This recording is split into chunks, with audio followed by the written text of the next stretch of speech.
Magandang araw po, mga kapwa Bacorenyo. Bilang ama ng lungsod ng Bacoor, hangad ko na mabigyan ng maayos, maunlad na kinabukasan ang ating mga Bacorenyo. At isang paraan upang matupad ito ay ang pagkakaroon ng abot kaya at dekalidad na edukasyon at kaalaman. Bukod sa traditional mode of learning na hatid ng ating mga paaralan, meron din tayong Bacoor Computer Center na nagbibigay ng scholarship at libreng trainings para sa in and out of school youth, working students, at even senior citizen.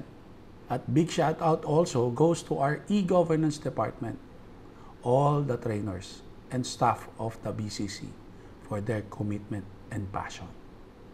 Out of the 100 clubhouse networks globally, ang lungsod ng Bacoor na lamang po ang kaisa-isang LGU sa Pilipinas to have its own computer clubhouse in partnership with the Clubhouse Network na nasa Boston, Massachusetts.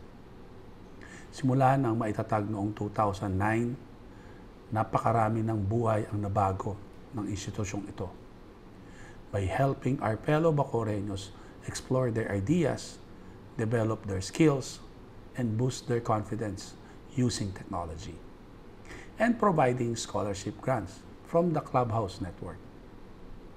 Ang BCC ay isang Tech for Ed center din po at kamakailan lamang ay kinilala ang lungsod ng Bacoor through the Bacoor Computer Center as second placer sa Outstanding Tech for Ed Center 2023 mula sa Department of Information and Communication Technology. At ito ay magsisilbing inspirasyon upang patuloy nating pag-igihin ang paghahatid ng serbisyo publiko in the form of free computer literacy, training, and related programs sa ating mga kapwa Bacoreño. Dahil sa Bacoor, hangad natin ang wastong kaalaman tungo sa magandang kinabukasan. Dahil sa Bacoor, at home ka dito. Maraming salamat po. Ingat tayong lahat. And may God bless us all.